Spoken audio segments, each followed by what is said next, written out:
Like ఈ ఇప్పుడు గోయింకాలో admission కావాలి. What is the procedure, what is the fee structure and everything ఎలా ఉంటుంది? సో జీడీ గోయింకా యూనివర్సిటీలో మనము ఎలిజిబిలిటీ తీసుకుంటే అండి ముందు మనకు అంటే 10th ఇంటర్మీడియట్ అండ్ గ్రాడ్యుయేషన్లో స్టూడెంట్ది అకాడమిక్ పర్ఫార్మెన్స్ అకాడమిక్స్లో 50% అనేది ఉంటే సరిపోతుందండి.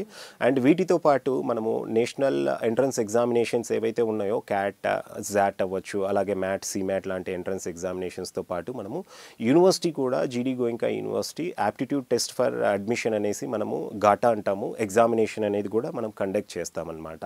సో ఇవి ఈ ఎగ్జామినేషన్స్లో ఏదో ఒకటి అపియర్ అయిన స్టూడెంట్ మనము మళ్ళీ పర్సనల్ ఇంటర్వ్యూ అనేది కండక్ట్ చేస్తాము. పర్సనల్ ఇంటర్వ్యూలో స్టూడెంట్ యొక్క కమ్యూనికేషన్ స్కిల్స్ అవ్వచ్చు, ఈవెన్ వాళ్ళ కాన్ఫిడెన్స్ లెవెల్స్ అనేది బేస్ చేసుకొని స్టూడెంట్స్కు అడ్మిషన్స్ అనేది కేటాయించడం జరుగుతూ ఉంటుందండి.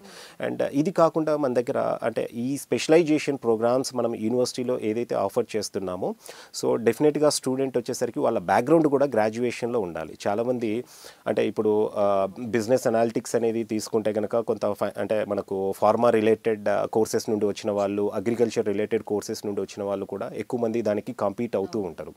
బట్ ఇక్కడ మా సజెషన్ ఏంటంటే స్టూడెంట్ రిలవెంట్ ఫీల్డ్ నుండి ఉన్న వాళ్ళు ఆ రిలవెంట్ స్పెషలైజేషన్ తీసుకున్న వాళ్ళకు అడ్మిషన్ అనేది ఈజీగా దొరుకుతుందండి. అండ్ వాళ్ళకి ఫ్యూచర్లో కూడా ఆపర్చునిటీస్ పరంగా కూడా ఎక్కడ ప్రాబ్లం అనేది ఉండదన్నమాట. ఫీ విషయానికి వస్తే అండి మనకు జీడీ గోయింకా యూనివర్సిటీలో ఎంబీఏ ప్రోగ్రామ్ ఏ స్పెషలైజేషన్ అయినా కూడా అది బిజినెస్ అనాలిటిక్స్ అయినా, ఫినాన్స్ అయినా, ఫినాన్షియల్ టెక్నాలజీ అయినా, అలాగే అగ్రికల్చర్ బిజినెస్ మేనేజ్మెంట్ అయినా, ట్రెడిషనల్ ఎంబీఏ కూడా అంటే హెచ్ఆర్, ఫినాన్స్, మార్కెటింగ్ లాంటి స్పెషలైజేషన్స్ కూడా 4,50,000 పర్ ఇయర్ అనేది ఉంటుంది. అంటే 2 ఇయర్స్కు 9 lakhs ట్యూషన్ ఫీ ఉంటుంది, 25,000 admission fee and 25,000 security deposit కలిపి 9,50,000 టోటల్ ఎంటైర్ ప్రోగ్రామ్ ఫీ అనేది ఉంటుందండి. అండ్ అపార్ట్ ఫ్రమ్ దిస్ మనకు యూనివర్సిటీలో హాస్టల్ ఫెసిలిటీ కూడా చాలా లావిష్గా ఉంటుందండి. సింగిల్ షేరింగ్ నుండి 8 షేరింగ్ వరకు ఉంటుందన్నమాట.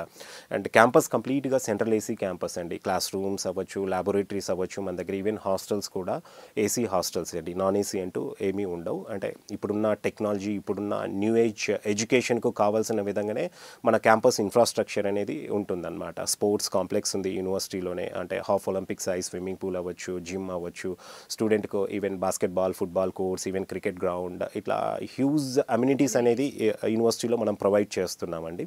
సో 9,50,000 ట్యూషన్ ఫీ ఉంటుంది. అండ్ మెరిట్ స్టూడెంట్స్కు స్కాలర్షిప్ కూడా మనం ఆఫర్ చేయడం జరుగుతుంది. సో గ్రాడ్యుయేషన్లో వాళ్ళ పర్సంటేజ్ అవ్వచ్చు, అకాడమిక్ పర్సంటేజ్, దాంతోపాటు పర్సనల్ ఇంటర్వ్యూలో వాళ్ళ పర్ఫార్మెన్స్ బట్టి స్టూడెంట్స్కు 2 years మీద 50,000 to 2 lakhs వరకు స్కాలర్షిప్ అనేది కూడా ఆఫర్ చేయడం జరుగుతుందండి. దీంతోపాటు మన సౌత్ ఇండియా నుండి ఉన్న స్టూడెంట్స్కి అయితే పర్టికులర్గా డైవర్సిటీ స్కాలర్షిప్ అనేది స్ట్రైట్ అవే 2 lakhs అనేది గెయిన్ చేసే అవకాశం అనేది కూడా ఉంటుందన్నమాట. So what about like percentage? ఇప్పుడు మీరు పర్సంటేజ్ అన్నారు, merit percentage. What is the figure? Do you have any particular figure of merit percentage for scholarship అంటున్నారా? స్కాలర్షిప్కి వచ్చేసరికి స్టూడెంట్ యొక్క అకాడమిక్ పర్సంటేజ్ మినిమం 75% గ్రాడ్యుయేషన్లు అనేది ఉండాలండి. అంటే 10th, 12th కన్సిడర్ చేయము స్కాలర్షిప్కి. సో గ్రాడ్యుయేషన్లో 75% ఏ స్టూడెంట్కి అయితే ఉంటుందో వాళ్ళు స్కాలర్షిప్కి అనేది ఎలిజిబుల్. అండ్ దాంతోపాటు పర్సనల్ ఇంటర్వ్యూలో కూడా వాళ్ళ పర్ఫార్మెన్స్ మీద కూడా అంటే దానికి కూడా సర్టెన్ 1 to 10 స్కేల్ మీద స్టూడెంట్ రేటింగ్ తీసుకొని దాన్ని బట్టి స్కాలర్షిప్ అనేది స్టూడెంట్కి ఇవ్వడం జరుగుతుందండి. బట్ సౌత్ ఇండియన్ స్టూడెంట్స్కు straight away 2 lakh diversity scholarship ఉంది కాబట్టి they can avail that scholarship also. Right, directly they can avail that. So what about like ఇప్పుడు టాప్ యూనివర్సిటీస్ చాలా ఉన్నాయి. Why they choose entrance exam normally they conduct చేస్తారు, but personal ఇంటర్వ్యూని ఎందుకు priority basis చేసుకుంటారు? Cat entrance examination for example మనము ఐఏఎమ్స్ తీసుకుంటే అండి, ఆల్మోస్ట్ టాప్ ఐఏఎమ్స్ అన్నీ కూడా ఒక 30% to 50% మాత్రమే క్యాట్ ఎంట్రన్స్ ఎగ్జామినేషన్ నుండి వాళ్ళు కన్సిడర్ చేస్తారు. రిమైనింగ్ అంతా కూడా గ్రూప్ డిస్కషన్స్ అవ్వచ్చు, వాళ్ళ అగైన్ యాప్టిట్యూడ్ టెస్ట్ అవ్వచ్చు, అండ్ దాంతోపాటు పర్సనల్ ఇంటర్వ్యూలో స్టూడెంట్ పర్ఫార్మెన్స్ బట్టే వాళ్ళు అడ్మిషన్స్ అనేది ఇవ్వడం జరుగుతుంది. అంటే క్యాట్లో 99% వచ్చిన స్టూడెంట్కు గ్యారంటీగా అడ్మిషన్ ఐఏఎమ్స్లో దొరుకుతుంది అనేది ఏం లేదు. డెఫినెట్గా అది ఒక 30-50% మాత్రమే అక్కడ కన్సిడర్ చేస్తే రిమైనింగ్ ఈ పారామీటర్స్ అన్నీ కూడా చాలా అవసరం అండి స్టూడెంట్కు. So marks are not the criteria. ఇక్కడ కూడా సేమ్ మనం కూడా ఇక్కడ స్టూడెంట్ అకాడమిక్ పర్ఫార్మెన్స్ అవ్వచ్చు లేదా ఎంట్రన్స్ ఎగ్జామినేషన్లో వచ్చిన మార్క్స్కి అనేది మనము 50% ఇంపార్టెన్స్ ఇస్తే 50% స్టూడెంట్ పర్ఫార్మెన్స్ పర్సనల్ ఇంటర్వ్యూలో ఎలా ఉందనేది మనం ఇక్కడ కన్సిడర్ చేస్తాం. ఎందుకంటే 2 years ఇక్కడ స్టూడెంట్ ట్రైన్ అయిన తర్వాత డెఫినెట్గా ప్లేస్ అవ్వాలంటే వాళ్ళ కమ్యూనికేషన్ స్కిల్స్ అవ్వచ్చు, వాళ్ళ కాన్ఫిడెన్స్ లెవెల్స్ అవ్వచ్చు, చాలా పారామీటర్స్ అనేది క్రూషియల్ రోల్ అనేది ప్లే చేస్తాయి. సో మనం జీడీ గోయింకా యూనివర్సిటీ నుండి సో ప్లేస్మెంట్ ఇంత కన్సిస్టెంట్ ప్లేస్మెంట్స్ అనేది అచీవ్ చేయడానికి కూడా స్టూడెంట్ క్వాలిటీ అనేది ఒక కీ రోల్ అండి. Okay. So like abroad education, we have abroad education as well as Indian education. What is the variation మీ వరకు ఎలా?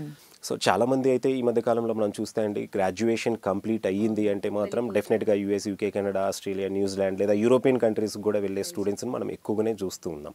సో దానికి మెయిన్ రీజన్ వచ్చేసరికి నా పర్సనల్ ఒపీనియన్ అంటే చాలామంది స్టూడెంట్స్తో కౌన్సిలింగ్ చేసిన తర్వాత 10% స్టూడెంట్స్ వచ్చేసరికి అక్కడికి ఒక నాలెడ్జ్ కోసం లేదా స్కిల్ గెయిన్ చేసుకోవడానికి వెళ్ళే వాళ్ళు ఉంటే 90% స్టూడెంట్స్ ఆబ్వియస్గా అక్కడికి వెళ్ళిన తర్వాత ఆపర్చునిటీస్ కోసం వెళ్ళేవాళ్ళు. అంటే డైరెక్ట్ వర్క్ వీసాకి వెళ్ళాలనుకున్న వాళ్ళకు ఈజీగా వర్క్ వీసా అనేది దొరకదు. సో ఎడ్యుకేషన్ తోటి అక్కడికి వెళ్ళేసి అంటే ఒక యూనివర్సిటీలో సీట్ సంపాదించి అక్కడికి వెళ్ళి ఎడ్యుకేషన్తో వెళ్ళి స్టూడెంట్ మళ్ళీ అక్కడ సెటిల్ అవ్వడానికి లేదా పార్ట్ టైమ్స్ వాళ్ళు ఎర్న్ చేసుకోవడానికి కొంచెం స్కోప్ ఎక్కువ ఉంది కాబట్టి అబ్రాడ్ వెళ్తూనే ఉంటారు.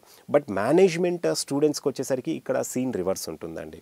ఎందుకంటే అబ్రాడ్లో ఏదైతే ప్యాకేజ్ స్టూడెంట్స్ ఎర్న్ చేయగలుగుతారో ఎంబీఏ కంప్లీట్ చేసిన తర్వాత లేదా ఎంఎస్ కంప్లీట్ చేసిన తర్వాత సేమ్ ప్యాకేజ్ ఇక్కడ మంచి ఇన్స్టిట్యూషన్స్లో మంచి ప్రైవేట్ యూనివర్సిటీస్ అవ్వచ్చు ఎంబీఏ కోర్స్ ఆఫర్ చేసే లేదా మంచి బిజినెస్ స్కూల్స్లో ఎడ్యుకేషన్ కనుక కంప్లీట్ చేసుకుంటే ఈక్వల్ ప్యాకేజ్ అనేది స్టూడెంట్స్ ఇక్కడ ఇండియాలో కూడా సంపాదించుకోవచ్చండి. చూసారు కదండి, జీడీ గోయింకా యూనివర్సిటీకి సంబంధించి ఇన్ డెప్త్ డీటెయిల్స్ మనం తెలుసుకున్నాం.